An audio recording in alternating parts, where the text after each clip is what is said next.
तो अभी जो धराली में हुआ वो उसको आप क्या कहेंगे सर, और उसको लैंडस्लाइड से कैसे जोड़ेंगे आप?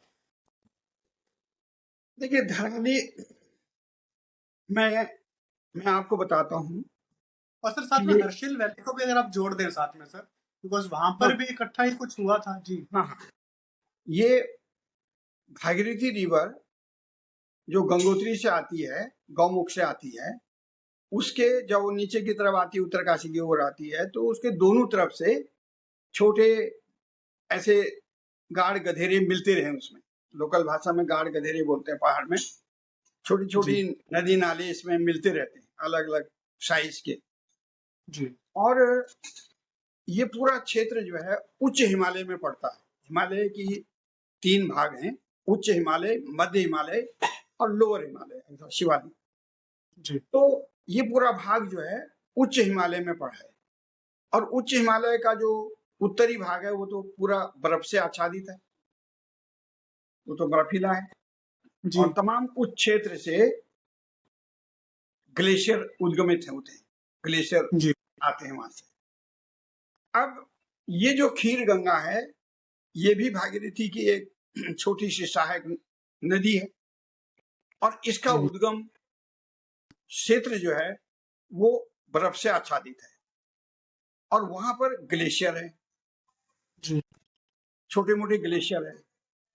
और वो ग्लेशियर जब पिघलते हैं तो, और उनके ग्लेशियर के द्वारा वहां मलबा बिछाया गया है बहुत सारा।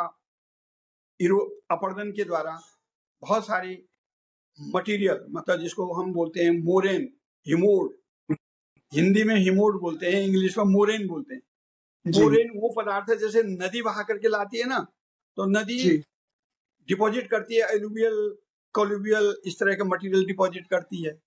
इसी जी प्रकार से ग्लेशियर एंगुलर मटेरियल को डिपॉजिट करता है। उसमें ओके तरह तरह का मटेरियल, चट्टानें भी होती हैं, कंकड़ पत्थर होते हैं, मिट्टी, घास, बहुत सारी ऐसा अनकंसोलिडेटेड, मतलब संगठित नहीं होता, असंगठित पदार्थ होते हैं। जी और जहां वो ग्लेशियर जब लाता है उनको और ड्राइव करके जहां पानी बन गया, ग्लेशियर से पानी बन गया, वहां से नदी बन जाती है।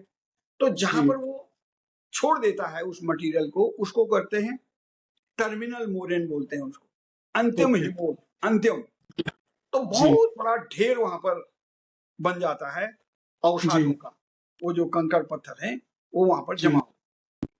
ये जो खीर गंगा के उद्गम पर भी ऐसा ही करीबन 300 से 500 मीटर ऊंचा, जैसे केदारनाथ के पीछे है, ऐसा ही जी ढेर वहां पर भी लगा हुआ है। ओके मोरेन्स का, हिमोड जिन्हें हम कहते हैं, उन जी असंगठित पदार्थों का ढेर है वो। जी और कभी कभी क्या होता है कि ग्रीष्म काल में, अब जैसे तापमान बढ़ गया, जी ग्रीष्म काल में वर्षा ज्यादा होगी, तो हिम भी जी पिघलता है। जी आइस, जो बर्फ है, मतलब आइस है जो सॉलिड, जी सॉलिड आइस, वो भी जी पिघलती है। तो जी ज्यादा मात्रा में पिघली हुई। जी और स्नो भी पिघलता है, बर्फ अलग जो बाहर स्नो है वो जी भी पिघलता है। जी और वर्षा का जल भी है, क्योंकि इस समय हिमपात तो होता नहीं है, केवल जी वर्षा होती है। तो वर्षा का पानी, हिम का पिघलना, ग्लेशियरों का पिघलना, ये सब एक्युमुलेट एक साथ होता है। और एक साथ जी होने के कारण फिर वो जब नीचे की तरफ आएगा तो उस मटेरियल को काट करके आता है। किसको? वो जो ग्लेशियर ने वहां पर ढेर लगाया है उसको काटेगा, क्योंकि वो लूज है, जी संगठित असंगठित है, तो उसको जी तेजी से काट करके नीचे बहाता है।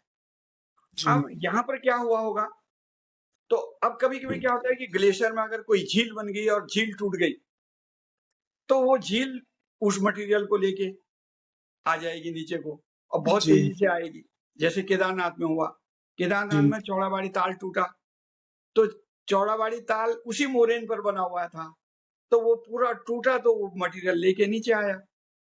इसी प्रकार से यहाँ पर भी, और उसने क्या है, केदारनाथ को तबाह कर दिया। और इसी प्रकार यहाँ पर भी कभी कभी झील होती है तो झील टूट जाती है, तो ऐसी घटनाएं घट जाती हैं। या कभी कभी लैंडस्लाइड हो जाता है, बहुत बड़ा लैंडस्लाइड हो जाता है, तब इस तरह की घटनाएं घट जाती हैं।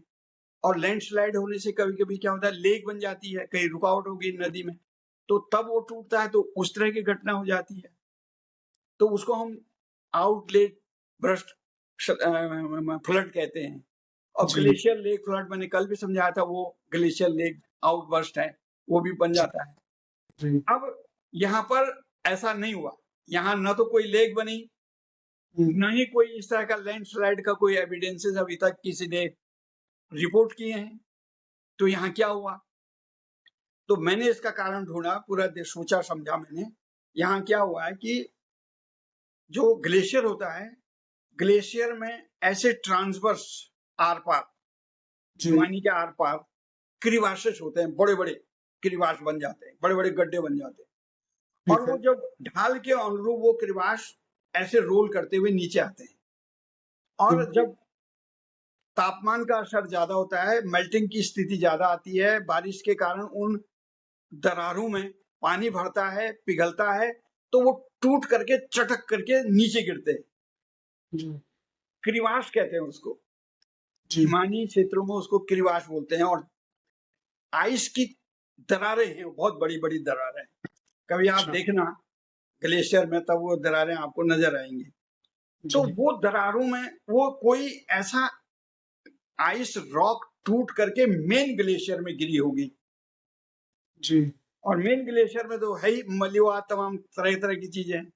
और फिर जी पानी भी आया होगा, पानी भी टूटा, पानी भी आया, क्योंकि ग्लेशियर में उस समय पानी ज्यादा रहता है, वर्षा का पानी भी इकट्ठा हो रहा है। उस जी सब ने वो जो हिमोड है, जो जो अवसाद है, उस पर जोर मारा।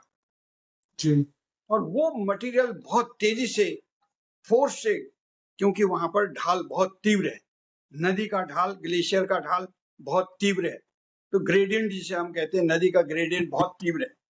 तो उस ग्रेडियंट में जब उसने पुश किया, तो वो मटेरियल नीचे ड्राइव लेके आया। तो वो आइस, और फिर नीचे नीचे आते आते आइस भी मेल्ट हो गई। जी करीबन 8 किलोमीटर ऊपर से आया है मलबा, 8 किलोमीटर। तो 8 किलोमीटर नीचे ढाल को जाते जाते आइस भी पिघल गई, वर्षा का जल भी उसमें एकुमुलेट हो गया, इधर उधर से और पानी इकट्ठा हो गया, स्नो भी मेल्ट हो गई, और गाज उसमें और बन गई। और छोटे छोटे ताल तो बनते ही हैं, छोटे छोटे जी गड्ढे भी बनते हैं ग्लेशियर में, और उन जी ग्लेशियरों में पानी भरा रहता, तो वो भी टूटे। तो वो टूट करके सारा पानी एक साथ इकट्ठा हुआ, और उस जी पानी ने सीधे उस मलबे को बहुत तेजी से उस ढाल में लेकर के वो आए, और उन्होंने जो है सीधे धराली टाउन को हिट किया और सारा तबाह कर दिया। और जितनी देर तक वो पानी और मलबा आया, उतनी देर तक वो मतलब ध्वस्त हुआ। मतलब उनको करीबन 25 से लेके 30 सेकंड में वो पूरा मलबा आकर के बिछ गया, तबाह कर गया। उसके जी बाद बंद हो गया। अब प्रश्न ये है कि लोगों के दिमाग में ये प्रश्न है कि केदारनाथ की तरह ये घटना हुई, चौड़वाड़ी ताल टूटा, जितनी देर तक तो जी चौड़वाड़ी ताल में पानी था, वो पानी जी आया, उसके बाद बंद हो गया। जी यहाँ भी वही हुआ, जी यहाँ पर भी यही स्थिति आई। तो जी इसका मतलब यह है कि न तो कोई ऐसे लैंडस्लाइड की घटना हुई, न कोई जी न कोई लेक वहां पर थी जो लेक टूटी है। तो जी आखिर में, और न ही क्लाउड बर्स्ट हुआ, क्लाउड बर्स्ट भी जी नहीं हुआ। ये लोकल लोगों का कहना भी है, और आईएमडी जो मेट्रोलॉजिकल डिपार्टमेंट है, उसका कहना भी है। तो क्लाउड जी बर्स्ट नहीं हुआ, लैंडस्लाइड नहीं हुआ, उसके बाद जो है लेक बर्स्ट नहीं हुआ, तो क्या हुआ? जी तो जो जी मैं बता रहा हूँ, मेरे अपने अनुभव से जो मैंने अनुभव किया है, उसके कारण ये जो मलबा है, ये ग्लेशियर का जो टूटना है, वो टूट करके नीचे आया। इसी तरह की घटना कहाँ हुई? ऋषिगंगा में 2022 में, आपने देखा होगा। ऋषिगंगा में रेणी एक जगह है, वहां पर एक नदी है, वहां पर भी ग्लेशियर का बहुत बड़ा पार्ट टूट करके गिर गया था। लेकिन वहां तो जी ग्लेशियर टूटा और वो दिखाई भी दिया। लेकिन यहाँ पर अभी आप पता लगेगा, क्योंकि रिमोट सेंसिंग डेटा से ये पता लगेगा। आपको मेरी आवाज सुनाई दे रही है? जी जी जी सर जी तो अब रिमोट सेंसिंग डेटा से अभी ये पता नहीं लग पाया है कि वहां पर क्या हुआ था। अगर जी क्रिवास टूटा तो क्रिवास टूटने का पता नहीं लगता ज्यादा, अच्छा। तो हो सकता है कि ये ऐसा पता ना लगे, लेकिन थोड़ा-सा अभी ये असुलझी हुई गुत्थी है, जो अभी रिमोट सेंसिंग वाले इसको सुलझाएँगे।